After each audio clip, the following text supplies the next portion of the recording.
Hello दोस्तों, मैं हूं आपका दोस्त और होस्ट। स्वागत है आपका आर्या फिजिक्स पॉइंट पे। आज हम लोग करने वाले हैं टीएमयू बीएससी पार्ट 1 के फिजिक्स पेपर 1 में क्लास 19 में हम लोग पढ़ेंगे लेंजविन्स थ्योरी ऑफ डायमैग्नेटिज्म। तो लेंजविन्स नहीं, पैरामैग्नेटिज्म का थ्योरी दिया था। वो जो क्लास के लिए मोस्ट इंपॉर्टेंट है अगले एग्जाम के लिए। तो Langevin applied electronic theory to determine susceptibility of diamagnetic substance. According to this theory the electron inside the atom revolve round the nucleus in discrete orbits. तो इस थ्योरी के अनुसार जो है इलेक्ट्रॉन जो एटम के रहता है चारों ओर, वो एटम में रहता है, वो न्यूक्लियस के चारों ओर डिस्क्रीट ऑर्बिट्स में राउंड करता है। Since a revolving electron is equivalent to circular current, behave like a magnetic cell or a teeny magnetic doublet possesses a magnetic moment। क्योंकि एक रिवॉल्विंग इलेक्ट्रॉन जो न्यूक्लियस के चारों ओर चक्कर लगा रहा होता है, वो सर्कुलर करंट में बिहेव करता है। सर्कुलर करंट में एक मैग्नेटिक सेल और एक मैग्नेटिक डॉबलेट पोजेस की तरह बिहेव करता है। If an electron of charge E is making n revolution per second, then it is equivalent to current N। अगर एक इलेक्ट्रॉन जिसका चार्ज E हो और वो पर सेकेंड में n चक्कर लगा रहा हो, तो उसका करंट इक्विवेलेंट कितना हो जाएगा? n इक्वल हो जाएगा। n क्या है?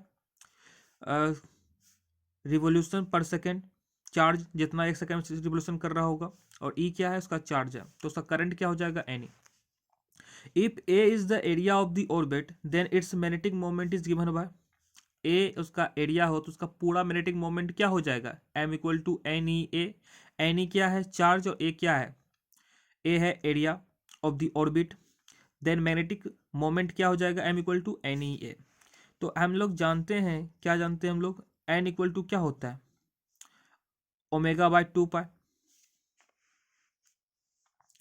m equal to omega by 2 pi e a equation 1 मान लिया। Let m be the mass of the electron and it is moving in a circular orbit of radius r। मान लेते हैं m क्या है? उस इलेक्ट्रॉन का मास है जो कि सर्कुलर रेडियस r में चक्कर लगा रहा है with an angular velocity omega before the application of the field. The centripetal force acting on the electron. Centripetal force acting करता है इलेक्ट्रॉन पे। क्या होता है? न्यूक्लियस काम करता है सेंटर की तरह, और ये न्यूक्लियस के चारों ओर चक्कर लगाता है। तो centripetal force of the electron कितना हो जाएगा? m omega square r। Suppose an external field h is applied in a direction perpendicular to the plane of the orbit. This field will give rise to an additional force on the electron along the radius of the orbit. Its direction depends upon the direction of motion of electron। जिस दिशा में electron का direction होगा उसी दिशा में वो जो additional force है जो कि H लग रहा है उसी डायरेक्शन में होगा। Alright,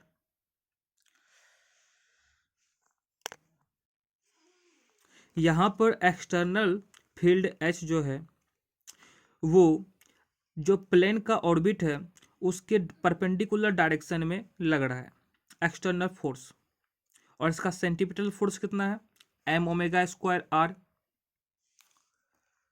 considering clockwise motion of the electron, the total radial force on the electron कितना हो जाएगा? m omega square r minus h e omega r। This additional force is to cause simply a precessional motion of its electron. If del omega be the change in angular velocity, the new equation for motion of electron कितना हो जाएगा? m omega square r minus h e omega r equal to कितना हो जाएगा? m omega plus del omega का square into r। अगर resultant force में del omega का चेंज आ जाए तो new equation for motion of the electron कितना हो जाएगा? m omega square r minus h e omega r equal to m into omega plus del omega का होल स्क्वायर इंटू r। अब हम इसका तोड़ते हैं। m omega square r minus h e omega r equal to m omega square r plus 2m omega del omega r plus m r del omega का whole square. m omega square r m omega square r cancel कर दिए, तो बचता क्या है हमारे पास? Minus h e omega r equal to 2m omega r del omega plus m r del omega का square.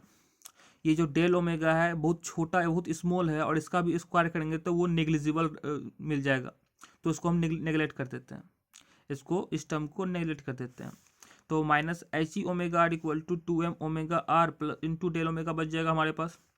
Omega omega r r cancel कर देते हैं, तो डेल ओमेगा कितना होता है minus h E by 2m। इसको इक्वेशन 2। जो इक्वेशन हम 1 हम लोगों को मिला था उसको हम लोग डिफ्रेंशिएट करते हैं। इक्वेशन 1 क्या था? इक्वेशन 1 था m equal to omega by 2 pi into e a. इसको हम लोग डिफ्रेंशिएट करते हैं तो क्या हो जाएगा? Del omega equal to e a by 2 pi into del omega, del m equal to e a by 2 pi into del omega. तो ई ए बाई 2 पाई हो गया, डेल ओमेगा का वैल्यू इक्वेशन 2 से क्या हो जाएगा minus h E by 2m। तो कितना हो जाएगा del m equal to minus h e square by 4 pi m into pi r square. Pi pi cancel कर दिए, ए का वैल्यू पाई आर स्क्वायर रखे, सर्कुलर मोशन सर्कुलर है ना, तो सर्कुलर एरिया क्या होता है pi r square, since a equal to pi r square. Del m equal to क्या हो जाएगा minus h e square r square by 4m। Equation 3। Here the magnetic sign indicates that induced magnetic moment is always in opposite sense to that of the applied field। यहाँ मैं जो sign यहाँ पर है negative sign, ये हमको क्या दर्शाता है कि जो इंड्यूस्ड मैग्नेटिक मोमेंट है, जो बाहरी मैग्नेटिक मोमेंट है, वो क्या होता है अप्लाइड फील्ड के अपोजिट डायरेक्शन में होता है। ऑलराइट,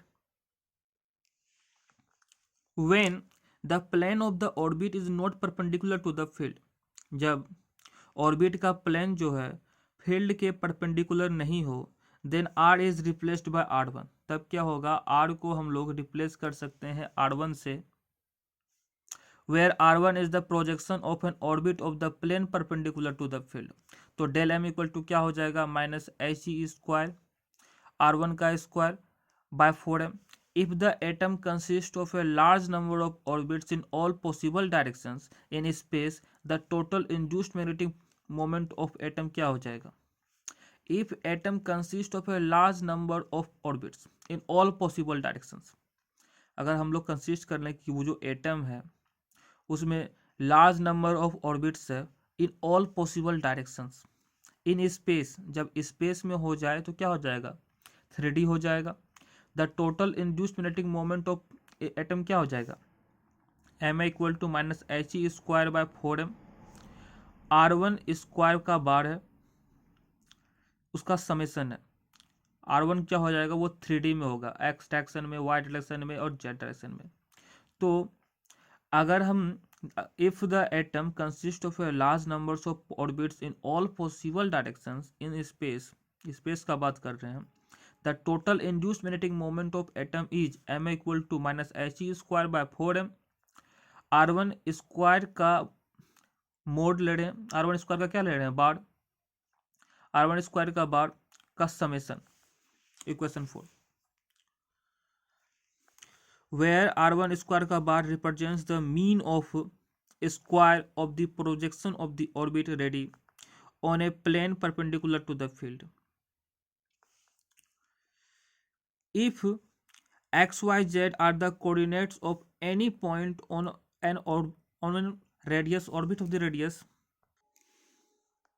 then r स्क्वायर का बार इक्वल टू क्या हो जाएगा एक्स स्क्वायर का बार प्लस वाई स्क्वायर का बार प्लस जेड स्क्वायर का बार।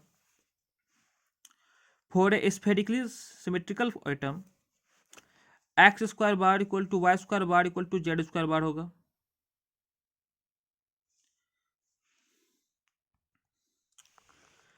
इक्वेशन 4 में क्या दिखा रहा था m equal to minus h e square by 4m और ये R1 स्क्वायर का बार का समेसन था, और ये R1 स्क्वायर का बार हमको क्या दिखाता है mean of the square of the projection of the orbit radii on a plane perpendicular to the field radii, और ये R हमको if x y z are the coordinates of any point on orbit of radius r, then क्या हो जाएगा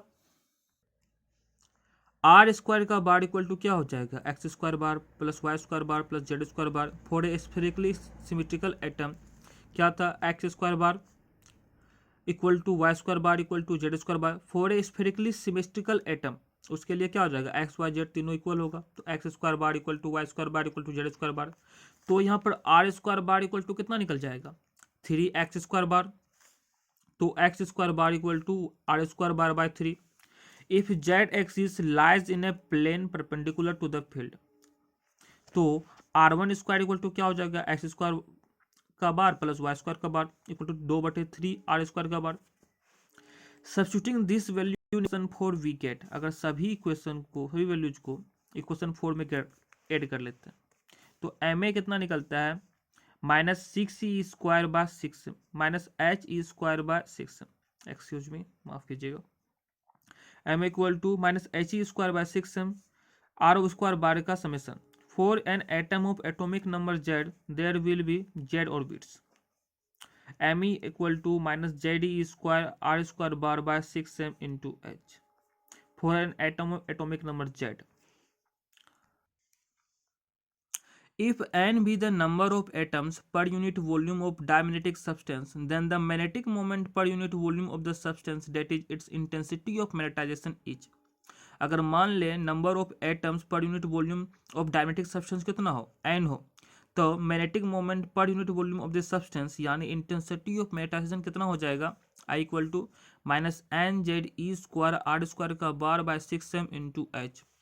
Hence the atomic susceptibility of diamagnetic substance is equal to, at susceptibility क्या होता है, का equal to I by h, I का value कितना निकाले, -NZE² आर स्क्वायर का bar by 6m into h, और एच से क्या कर रहे हैं, डिवाइड कर रहे हैं, एच एच कैंसिल हो जाएगा, तो का इक्वल टू बचेगा क्या, -NZE² bye 6m into are square का बार। क्वेश्चन 5 इसको मान लेते हैं। From the above equation the following conclusion can be drawn, इस एक्सप्रेशन से कुछ कैलकुलेशन निकाल सकते हैं क्या, जैसे कि the magnetic substitutability of diamagnetic substance is independent of field strength and temperature.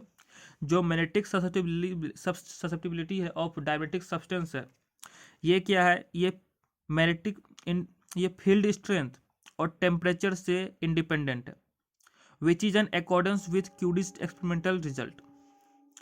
The negative sign indicates that dimagnetism is an induced opposing field effect that disappears as soon as field is removed।